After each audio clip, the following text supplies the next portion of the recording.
In this video, we'll be looking at different versions of what I will term the Corey version of Halloween Ends, as well as earlier ideas, which I will also call the Radio Tower version. I have used serious research and I will be pulling images from the trailers and the versions we have now in theater and Peacock, but a lot of speculation, so take it with a grain of salt.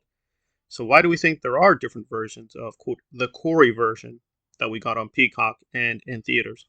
Well, if we look closely at the trailer and the movie itself, there are still a lot of significant gaps. And we can see this, so there is some evidence that something is not quite right. One of the major clues is Michael's outfit. It appears he has the classic blue outfit in the sewers, but when we see him later killing the redhead, he has, quote, the dark black coveralls.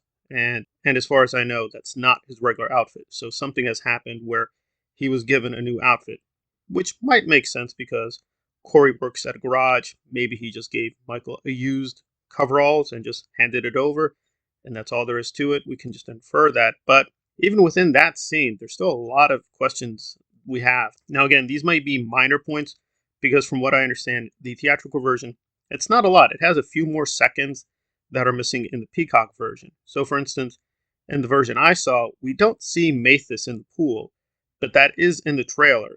We see Corey killing Mathis, but not his body in the pool. It is a slightly different version. It's not clear why this was cut or reshot, but there is a difference. It's not a big difference, but there is a difference. There's also some gaps in the Laurie Michael fight at the end because, and this is already in the trailer, it was shown a few times, and I've done this before, and I was hoping there was going to be some kind of explanation, but in terms of the movie, it doesn't appear there is any.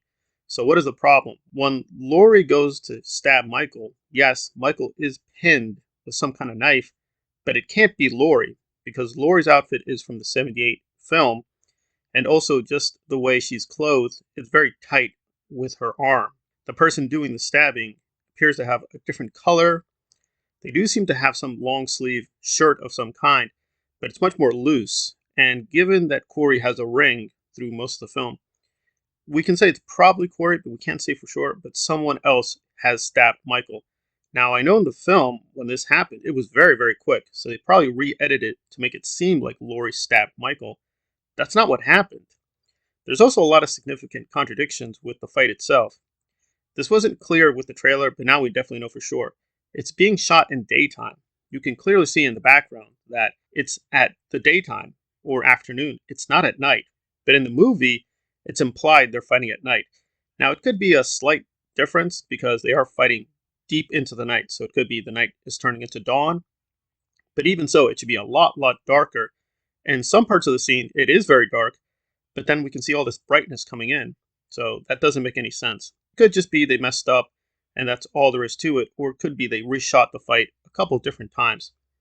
There's also a very significant clue because in one behind the scenes special, we see Allison with Laurie's outfit from 78. She has the classic blue outfit, which she had in Facing Michael. As far as I know, she doesn't wear that in the film. I could be misremembering, I could be wrong. I don't think she ever has that outfit. So there are definitely alternate versions, deleted scenes that, for whatever reason, they're not showing to us. So there definitely is a different alternative cut, but for whatever reason, they're going with this one.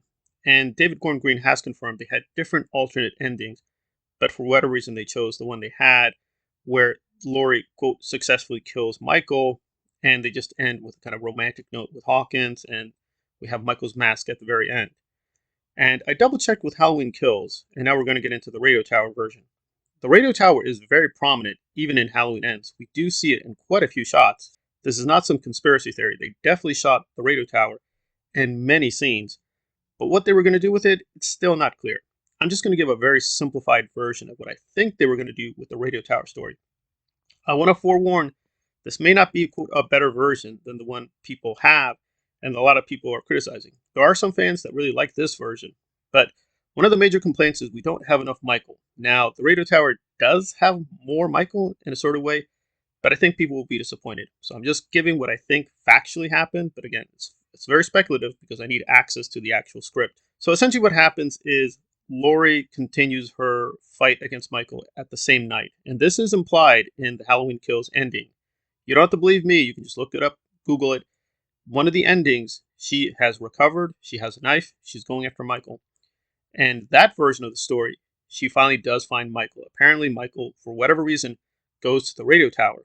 And the radio tower is all over Halloween Kills. It's very, very prominent. And David Gordon Green has confirmed it. They were going to make the radio tower a big part of the story. They confront each other at the radio tower, and apparently they just go right to the very top. They have a very big, epic fight. Michael falls, and he dies.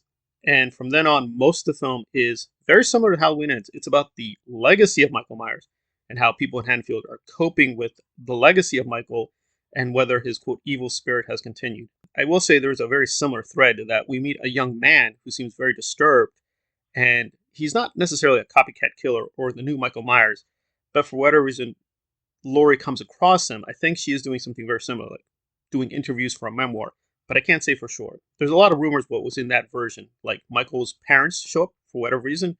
I don't know if it's the mother or father, but one of the parents shows up. So it's a very different story, but it's very similar in that some young man is coping with the legacy of Michael, and Laurie is dealing with the traumatic memories, trying to process her guilt. But again, it's still very vague about what they were going to do. But keeping it very simple, they were going to have Michael, but Michael was going to be killed off early. So we weren't getting a lot of Michael within the film proper. But who knows, through flashbacks or other ways, we could have Michael being a much more prominent part of the story. But it was going to be a more Michael Laurie story. As far as I know, Corey had no role in that. Corey is a very late development. In terms of them saying they always wanted to do this version, that's simply a lie. That's not true. They had a very different idea for the early version of Halloween Ends, but for whatever reason, they went down the Corey road, and even then, they kept going back and forth which version they wanted. And if we go through the trailers and the different versions of the film we have available now, there's definitely a lot of evidence. We're not getting quote, the real version. We're getting an alternate cut that they decided this is the best version that we should see at this point. But we're going to have to wait for the alternative endings to come out and for more information on how this thing was produced. But there's definitely evidence. We're not getting quote, the original idea or even the idea they had with Corey. We're just getting a compromised version of what they decided to ultimately make.